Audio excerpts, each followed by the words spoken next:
Who taught you to hate your own kind? Who taught you to hate the race that you belong to? So much so that you don't want to be around each other. No, before you come asking Mr. Muhammad, does he teach hate, you should ask yourself who taught you to hate being what God gave you. How did one man go from petty criminal to becoming a global voice against racism? He's one of the most prominent Muslims in modern history and a symbol of black liberation who has inspired generations. A gangster, a preacher, and a revolutionary, this is the extraordinary journey of Malcolm X. Malcolm X was born in 1925 in Omaha, Nebraska. His parents, Earl and Louise Little, were followers of the Pan-African activist Marcus Garvey. As a result, their family was subjected to constant harassment by the Ku Klux Klan, who burned down their home when Malcolm was just 4 years old. The family moved to Michigan, where they were threatened by the Black Legion, an offshoot of the KKK. 4 of Malcolm's uncles were also murdered by white racists. Malcolm's father died when he was 6. The incident was officially ruled a streetcar accident, although his mother believed he had ultimately been murdered by the Black Legion. When Malcolm was 13, his mother was committed to a mental institution. Her children were split up and sent to different foster homes. Malcolm was an excellent student, but dropped out of school after a white teacher told him it was unrealistic for a young black boy to have aspirations of being a lawyer. After a few years in Michigan and Boston, he moved to Harlem at the age of 18, where he was involved in gambling, robbery, drug dealing, and pimping. At the age of 21, after committing a string of robberies with a small gang in Boston, Malcolm was arrested and sentenced to 8 to 10 years at Charlestown State Prison. Incarceration was the beginning of Malcolm's transformation. While in prison, his siblings began writing to him about the Nation of Islam and its leader, Elijah Muhammad. The Nation of Islam promoted black independence and rejected the notion of the superiority of white people. Instead, Elijah Muhammad taught his followers a form of separatism from whites, who were actually considered devils, inferior to black people who were the original inhabitants of Earth. Malcolm, initially hostile to the idea of any religion, eventually became a member of the nation. He read books constantly and began writing regularly to Elijah Muhammad. Muhammad's followers were taught to abandon their given family names, as they were actually the names of former slave owners. So Malcolm Little became Malcolm X. After being paroled, Malcolm visited Elijah Muhammad in Chicago. In June the next year, he was named Assistant Minister of the Nation of Islam's Temple No. 1 in Detroit. He later established Boston's Temple No. 11 and expanded Temple No. 12 in Philadelphia. And those of you who think that you perhaps came here to hear us tell you to turn the other cheek to the brutality of the white man, I say again, you came to the wrong place. Finally, he was selected to lead Temple No. 7 in Harlem, where he was responsible for a huge surge in membership. We don't teach you to turn the other cheek. We don't teach you to turn the other cheek in the South, and we don't teach you to turn the other cheek in the North. We teach you to obey the law. We teach you to carry yourselves in a respectable way. But at the same time, we teach you that anyone who puts his hand on you, do your best to see that he doesn't put it on anybody else. The FBI now had him under surveillance due to his sudden profile as the nation's rising star. Malcolm's rise to national prominence happened in 1957, when he intervened at a police station to arrange for medical assistance and legal help for members of the nation who had been beaten and arrested by New York police. The crowd of protesters outside grew to almost 4,000. Witnessing Malcolm's control of the crowd shook the New York Police Department. Within weeks, they had him under surveillance and officially began infiltrating the nation. In 1958, Malcolm married his wife Betty, with whom he would have 6 daughters. Malcolm's profile continued to grow via print and television appearances, and he began to gain international exposure. Who is it that controls the prostitution in Harlem? It's the white man. Who controls the large sale of whiskey and wine? It's the white man. Who gives you the deck of cards and the dice that you use to gamble with? It's the white man. And after he sell them to you, he catch you with them and put you in jail for using them. He was deeply critical of the growing civil rights movement and its leaders, like Dr. Martin Luther King, who preached integration. That's what you mean by nonviolent. Be defenseless. Be defenseless in the face of one of the most cruel beasts that has ever taken the people into captivity. That's this American white man. 100 years ago, they used to put on a white sheet and use a bloodhound against Negroes. Today, they've taken off the white sheet and put on police uniforms. They've traded in the bloodhounds for police dogs, and they're still doing the same thing. And just as Uncle Tom, back during slavery, used to keep the Negroes from resisting the Bloodhound or resisting the Ku Klux Klan by teaching them to love their enemy. Martin Luther King is just a 20th century or modern Uncle Tom or a religious Uncle Tom who is doing the same thing today. Malcolm's message was being heard louder than ever, but his relationship with the man who had transformed his life was about to fracture. Tensions were growing within the nation over the amount of attention Malcolm was receiving compared to his mentor, Elijah Muhammad. An unprovoked raid on a Nation of Islam mosque by police in Los Angeles led to one member being paralyzed and another being killed. No charges were laid against the police. The white man believes you when you go to him with that old sweet talk, because you've been sweet talking him ever since he brought you here. Stop sweet talking. Tell him how you feel. Tell him what kind of hell you've been catching, and let him know that if he's not ready to clean his house up, if he's not ready to clean his house up, he shouldn't have a house. It should catch on fire and burn down. Malcolm was reportedly stunned by Elijah Muhammad's refusal to allow any form of response or retaliation for the incident. The two also disagreed over Malcolm's desire to begin working with civil rights organizations, black politicians, and other religious organizations. Then, suddenly, here is a bulletin from CBS News. 3 shots were fired at President Kennedy's motorcade in downtown Dallas. President Kennedy has been seriously wounded. Malcolm's response to the Kennedy assassination led to him being officially silenced for 90 days. Malcolm X, you were involved in a controversy some months ago with your leader. Is that over? Well, I've been silent for the past 90 days because of some statements I made concerning the President of the United States, which were distorted. They were distorted? And yes. What did you say, Malcolm? Well, I said the same thing that everybody says, that his assassination was the result of the climate of hate. But only I said the chickens came home to roost, and which means the same thing. In March of 1964, Malcolm publicly announced his break from the Nation of Islam. He also expressed a desire to work with other civil rights leaders, saying that Elijah Muhammad had prevented him from doing so. Then came a bombshell. Well, in reality, I never even left the Muslim movement. They put me out.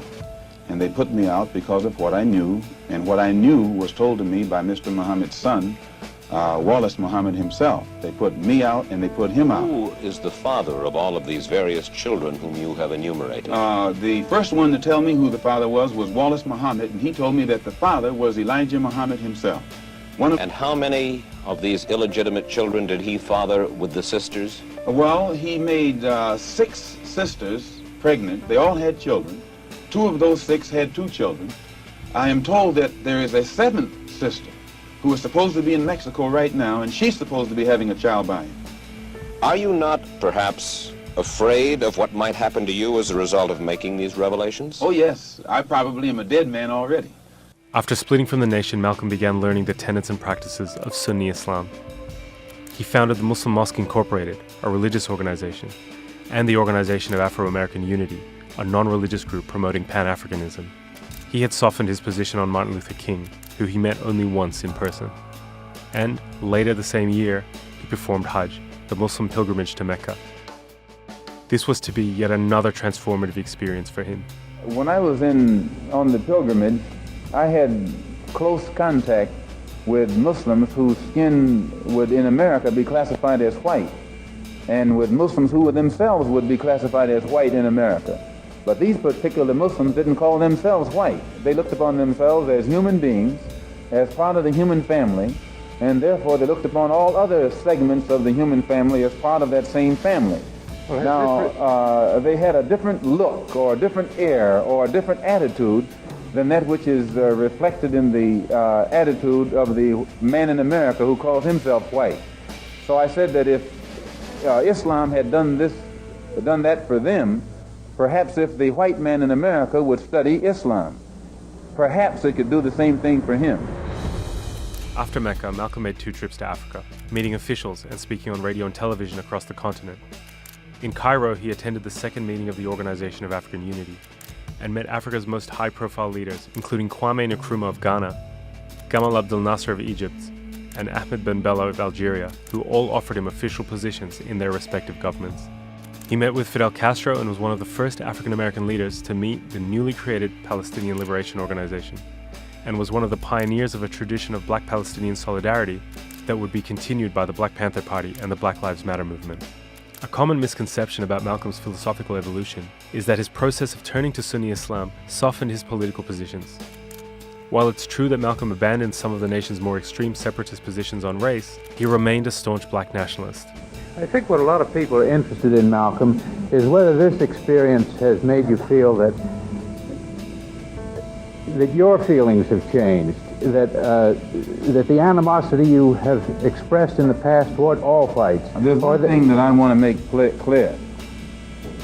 No matter how much respect, no matter how much recognition whites show toward me, as far as I'm concerned, as long as that same respect and recognition is not shown toward every one of our people in this country, it doesn't exist for me.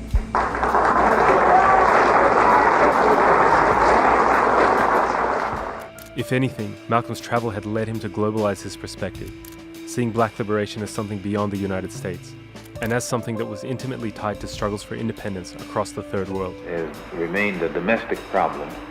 It has remained within the jurisdiction of the United States.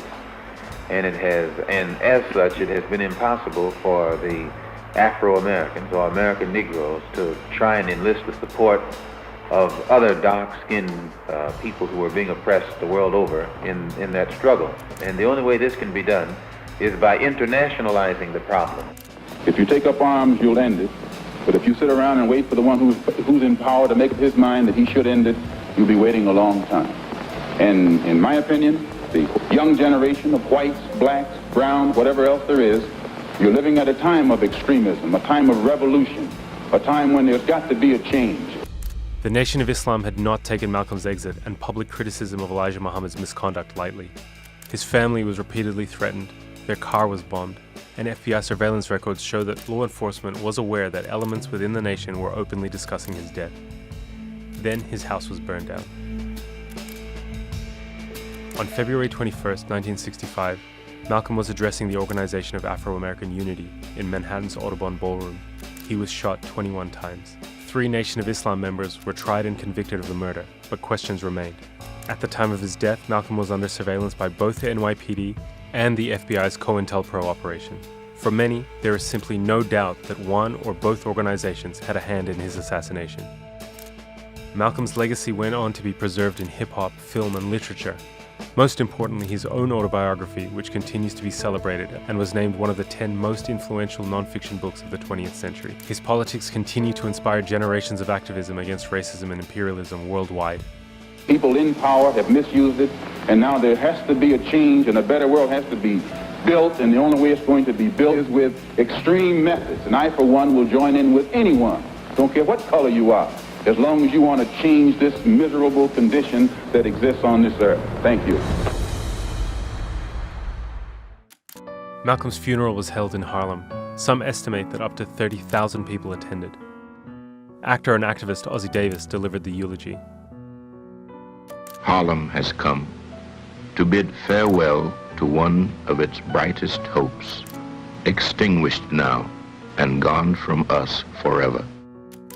Many will ask what Harlem finds to honor in this stormy, controversial, and bold young captain. And we will smile.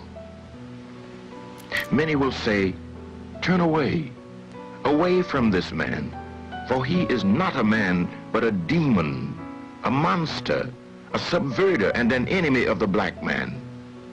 And we will answer and say unto them, did you ever talk to Brother Malcolm?